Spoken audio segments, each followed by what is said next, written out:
Thank you, Eric. Good morning, everybody. Thank you. Better than my students, I can tell you. Good morning, good morning, good morning. Oh, did you want us to say good morning back? Yes. Okay. Welcome to our first ever signature conference. It is such an honor for us that all of you are here today. You know, as Eric mentioned, and thank you, Eric, for that kind introduction. As Eric mentioned, this is our first outreach event, and it's just really a privilege that all of you have chosen to spend the day with us, and we're very, very appreciative. We are facing a digital tsunami, and I choose those words carefully. Digital technologies are appreciating in power at an incredible rate, and they are changing our business environment in dramatic ways. Eric mentioned television and streaming. You know, I do that from my iPhone using Google Chromecast and watching TV on a high-definition television, and we've cut the cord. We don't have cable anymore. So that's an example of digital transformation. But what it also tells us is that the business environment is changing, and our businesses need to adapt to the new business environment. Because one of the things we've learned over the years from all the research that we do is successful businesses are very well suited to their environment. And when the environment changes, we have to adapt to match the new environment. And if you don't do that, then you have newer competitors who are going to be more adapted to the environment, and they are going to devour us. So our challenge, of course, is to figure out how to move forward, to stay with the surfing metaphor, ride the wave, or wipe out. To this end, we've put together the conference today because, you know, our tagline going into this conference was real insights from real people. And we chose those words very carefully because what we were trying to imply was we wanted people to speak to us who had really significant experience in putting together these major digital transformations. And some of them struggled for a while, and they ultimately got it right. Some of them are still struggling. And I think that's who we want to learn from.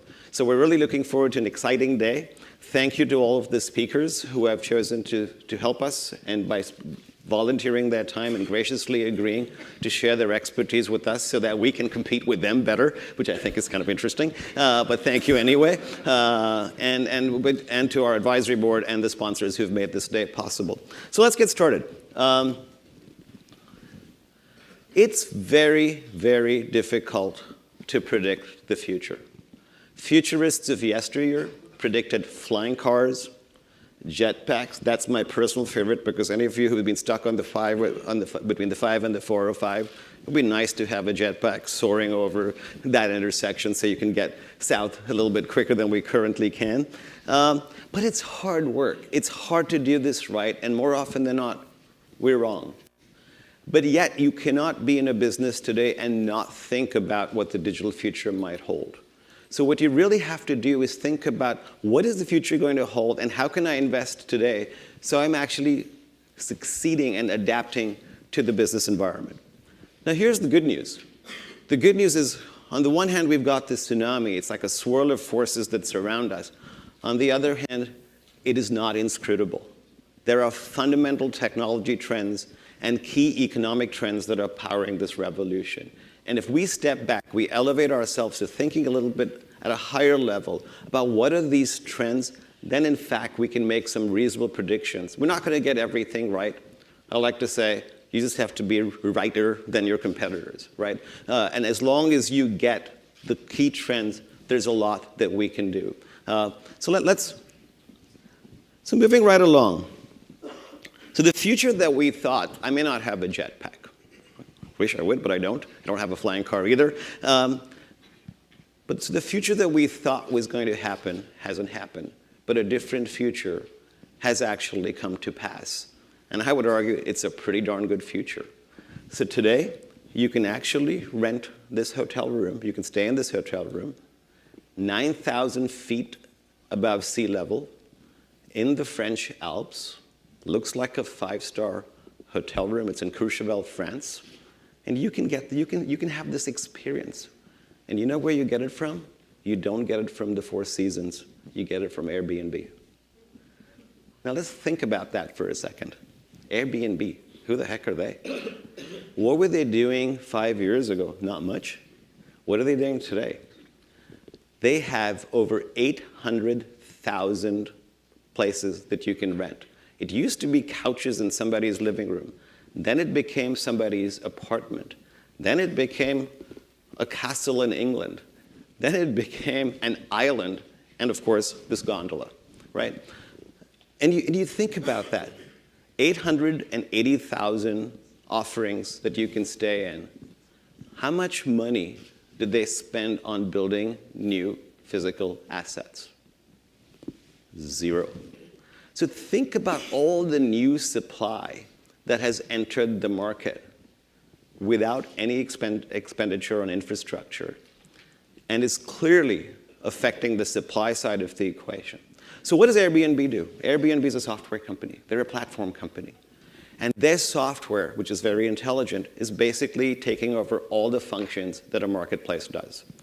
It figures out what the demand is, it matches demand to supply, it offers quality indications, it verifies quality, it acts as an arbitrator. It has all of these roles that the traditional middlemen play without owning a single asset. And it is extremely transformative. This, my friends, is digital transformation in action. Let's go to a very, very different example. GE. I want you to think about this for a minute. Do you remember when GE was founded? Hopefully most of us weren't alive then. 1892. This is Thomas Edison's company, for heaven's sake, right? They ushered in the second industrial revolution, electricity, right? They were one of the original companies in the Dow Jones Index, and they are still around, and they are true innovators in the digital revolution. I think this is really amazing. Let's think about this for a second. They will tell you, if you talk to Jeff Immelt, it is not, you remember when Jack Welch used to say every unit within GE needs to be number 1 or number 2 in a sector, or we need to exit that, for those of you who've been around business schools? And now what he's saying, and GE was the grooming grounds for CEOs all over the world. You know, their number 2 guys always became CEO somewhere else at an equally big company. Well, now they're saying it's not enough to be well managed. That's not going to allow you to be dominant. What they are saying is the way you succeed is we need to go digital. We need to put sensors in. So they're basically an industrial equipment company. They have aircraft, they make aircraft engines, they make locomotives, they make big machines for healthcare. They're putting sensors in all of these things. They're redefining the business model by which these machines are sold based on huge analysis that they're able to do in real time. So figuring out when a machine needs to be repaired, figuring out when you can do preventive maintenance. All of these things to drive improvements in efficiency. These are actually, believe it or not, small percentage improvements in efficiency. But Jeff Immelt has a great quote. He says, if you save 2% to an oilman in Texas, he will be your friend for life, because it's 2% off a very, very big number in a low-margin business. And that is powerful stuff. Now, if you push down on it further, what GE is actually saying is we want to be a top 10 software company. They want to be in the top 10 of software companies in the world based on, this is an industrial equipment company, and they want to be a software company, and analysts are telling them they can't. You're a hardware company. You can't be a software company. And they're saying analytics is the future. That's what drives improvements in efficiency. This is a huge shift. They've invested massively in the Software Research Center in San Ramon, California, and they're leveraging their scale. So think about this. You understand how to do predictive analytics well, and you don't just apply it to locomotives. You also apply it to aircraft engines, you apply it to medical devices, and so on. And they are leveraging their scale in ways that are unprecedented because of the power of the technology. Now, we're in Orange County. We love Disney.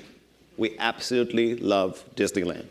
There is nobody who has grown up in Orange County who has not gone to Disneyland multiple times. Most of us actually have annual passes to Disneyland. So anything that they do, we just love, right? They're just one of the best companies around. What is this? This is My Magic Plus. They spent $1 billion on this initiative. What it is you wear a band. So most of you are probably familiar with it. You wear a band on your wrist. You tell it who you are. You tell it who your kids are. You say your kid likes Mickey Mouse, your son likes Mickey Mouse, and your daughter likes Minnie Mouse. And Mickey Mouse's character will come and greet your son in the park, and Minnie Mouse's character will greet your daughter in the park. I'm being a little bit sexist, I guess, but whatever. The children. You move. And you think about this. You can use it to open your hotel room door. You can use it to pay for food. You can use it to buy merchandise. You can store fast pass information, pre-reserved rides at Disneyland. It is absolutely amazing. And as you might imagine, it will drive additional revenue for Disney. And if you see that latest earnings statement, revenue per visitor to the park has gone up substantially. Now, they didn't spend $1 billion on building a new Space Mountain. You think about Disney, that's what they've historically done. They've spent $1 billion on a piece of software with a little bit of hardware attached to it. They are thinking like a software company. Disney, believe it or not, is like GE. What are they doing? They are driving improvements in efficiency in their assets as well. Their asset in this case is Disneyland's land and equipment and rides. And they are able to put 3,000 people per day, 3,000 more people per day through their park. That alone at $100 entrance is $300,000 a day if they can drive that much traffic, not to mention how much more they spend. Now here's the kicker. There was this article in the New York Times, and it was talking about all of these stock market analysts and observers who were heavily hammering Disney for doing this. And I remember reading this article and thinking to myself, I would never trust anything that analyst ever said. It's like, can you not see the future? This is what all of us expect every single day. We want mobile capability. Disney can now track people as they walk through the park. They can, they can figure out patterns, and they're making their consumers happier. Saying, how can this be a bad $1 billion? Yes, it sounds like a big number, but they're a big company, and it's paying off in spades. Disney is a software company. They have reimagineering themselves as a software company. What else is going on? We're in business school, and we love Michael Porter. You cannot get an MBA without talking about Michael Porter, right? 5 forces, industry analysis, value chain, right?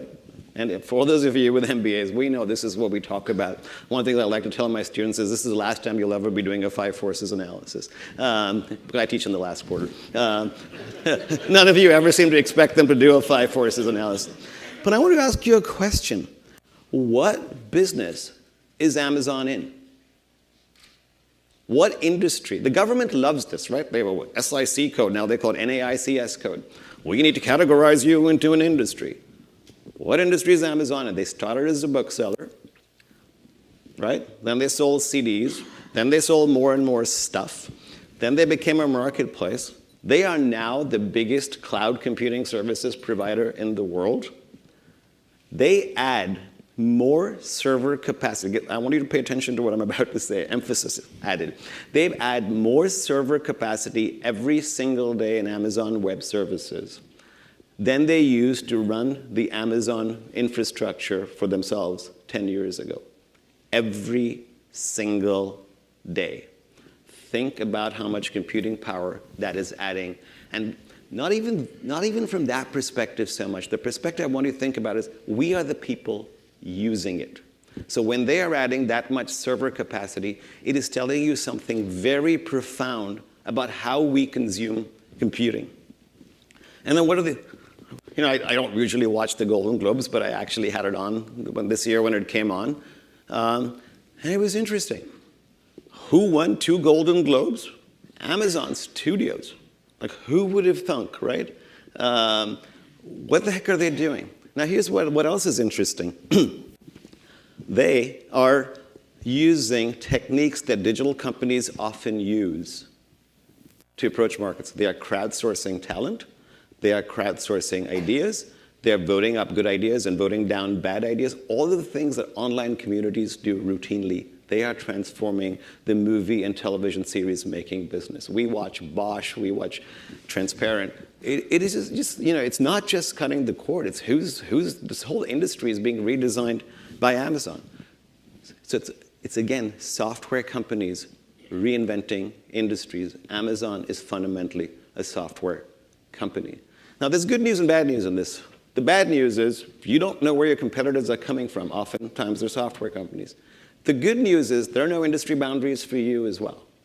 You can think now about how you would leverage kind of the industry you're in and the know-how that you have to move into adjacent industries. And one more thing, what we used to teach students about what adjacency actually meant is completely redefined. There is no, if I had told a strategy professor, I hope there are none here, they're going to get mad at me, that 10 years ago we would never have said cloud computing is an adjacent business to book retail, I think they would actually agree with me. We would never have said, go look into cloud computing as an adjacent business to books, right? And yet, it is an adjacent business because they have the know-how to actually run very powerful infrastructure. So let's step back a little bit and think about this. What is actually going on? We're in the midst of an industrial revolution. Industrial revolutions create winners and losers. The horse-drawn carriage lost to the electric trolley car, to the trolley cars. This is a scene from Philadelphia a long, long time ago. Industrial revolutions require you to make these significant adaptations. These winners can be people, if you don't have the right skill set. They can be companies. They can even be countries. India and China were the richest countries in the 17th century, and they became the poorest countries after the Industrial Revolution simply because they didn't keep up, and a few other things with the political systems. The digital revolution is no exception. It is exactly the same thing. The picture on the left of the screen is an assembly line for cars. It's actually not even that old, an assembly line. The picture on the right is Tesla's assembly line. See a difference? People, no people, right? Robots are getting really, really good. They're doing things that we said they couldn't do a few years ago. They're powered with software. And then if you push this further, what else are robots doing? So we wouldn't call IBM Watson technically a robot, but it's cognitive computing. And we're going to hear from Stephen Gold about IBM Watson, and they've invested in Jeff Margolis's company Welltalk to see how cognitive computing is transforming healthcare. So the tasks that we said absolutely could not be performed are now being performed by computers. And the digital revolution, like I said, is fundamentally transformative because more and more stuff is going to be done by computers. But there's something that I want you to think about. We spend a lot of time talking about disruption. If you read Wired magazine as I do, or you read Bloomberg Business Week, we like to talk about disruption. And yes, disruption is important. There's always some software-powered upstart who may be challenging you, but not in a lot of industries. It's not all the time, I should say. It is because most of us actually have assets and unique differentiation points that allow us to have some market power. It's also about adaptation. So we have to adapt. In our survey, we've done a lot of research on the digital revolution, and one of the things we learned was a lot of companies aren't terribly worried about being disrupted because they've got some assets that they think will protect them for a while. It is about adaptation. Think about Nike. Nike makes, for a shoe company, a sports company, right? They make great shoes, right? I like to run. I like Nike shoes. So they have a great product. They have great brand. Tiger Woods, I'm a golfer too, a bad one. Tiger Woods is their spokesman. I'm not quite sure if that works anymore, though, honestly. But they still use them. But if you don't give me the digital tools that I need to work out, to train, to run, I'm not going to use your product as much. So this is, even if your core product is something very physical, you have to think about all the power that is made available to us in other environments that we use routinely. If you don't adapt, you're going to lose. Just a few short years ago, we gave Target a French name to make it have more snob appeal, Target, remember? They hired the late, great Michael Graves, the architect, as a designer, and he made these wonderful products like these tea kettles. They hired Missoni to do, sort of house goods, blankets and carpets and so on.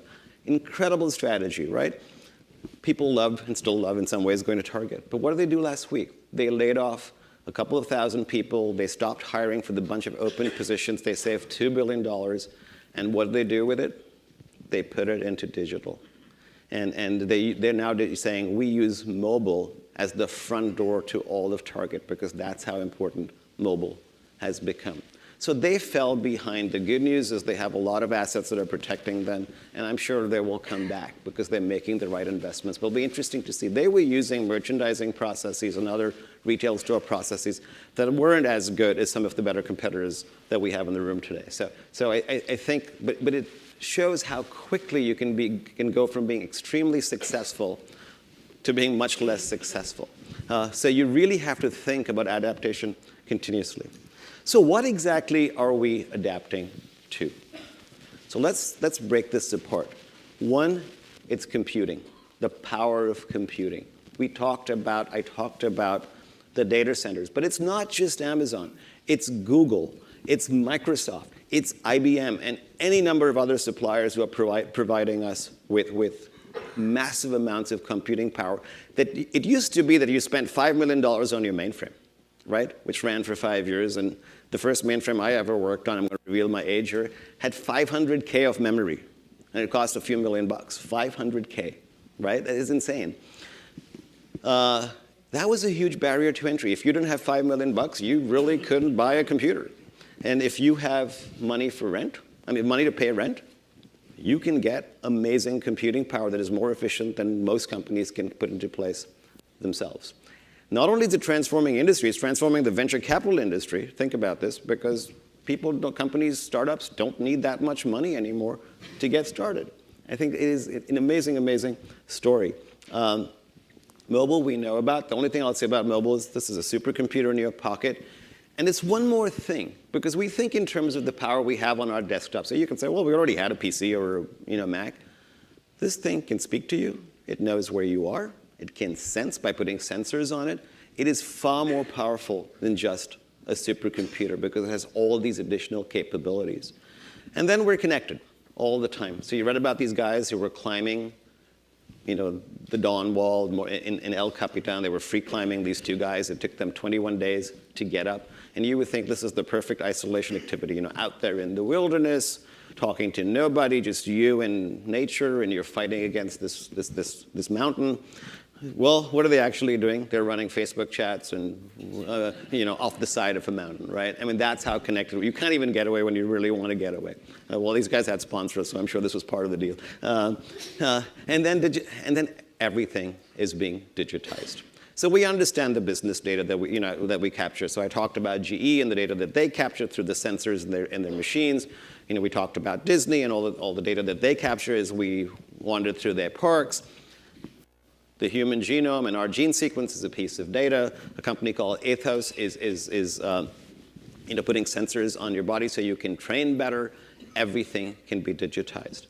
And the reason this is important is it means most things become data that we can work with. Now here's sort of the rub, unfortunately. More and more stuff that used to be proprietary has now become commodity. Because all the stuff like big computing, big software, gave us advantage, and now you can get everything for rent. Everybody has access to the same basic tools.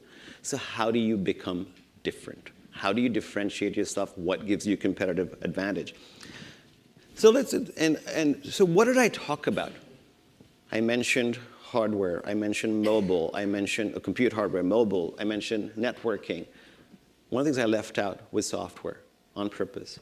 And I want you to think about this for a second. Let's look at Uber. Uber is an amazing company, also 5 years old. We've got some issues with their ethics, but we leave that aside because that could take up the rest of the day.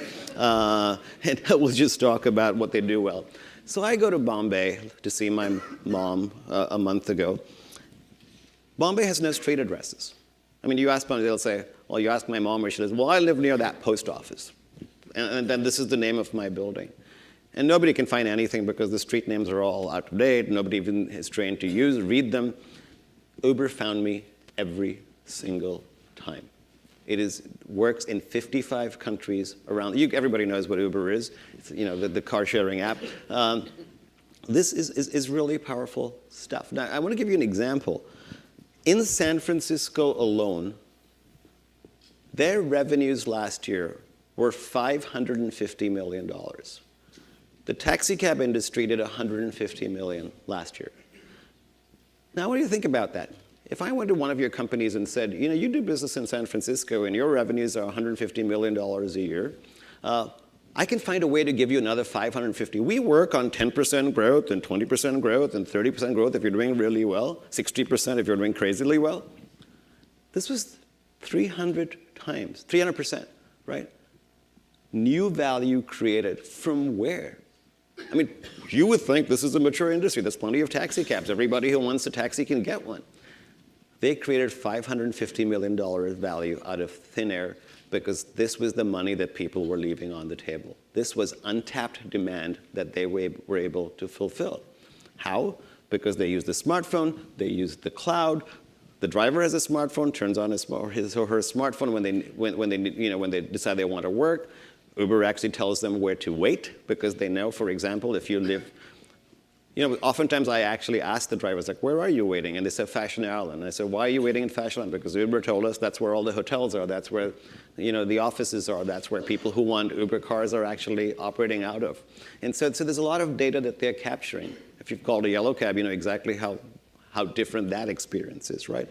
And so Uber, again, is a software platform that is incredibly powerful. So we just think about it. It's not just matching consumers to drivers, right? It is all of these other things. They now engage in fleet buying, dynamic pricing, routing, all these things. And when they went to India, well, here's the best part. When they went to India, what did they have to do differently? Absolutely nothing. They took their platform and they moved it to India. And the maps in India that don't work for anybody, well, they used to use Google Maps and they work for everybody. You don't even need the knowledge infrastructure to be redeveloped.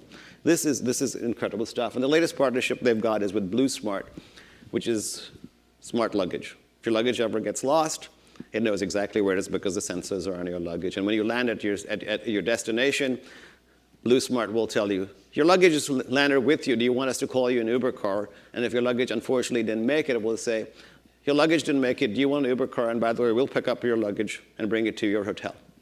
That is kind of where the world is going. So if you think about that for a second, what I'm going to submit to you is that distinctive know-how is the differentiating asset. Things that you know that are better, that are different from your competitors, about your production processes, about your consumers, about your suppliers, and how you put all of these assets together. One of the things we're learning is it's about recombination of assets for far higher levels of asset efficiency.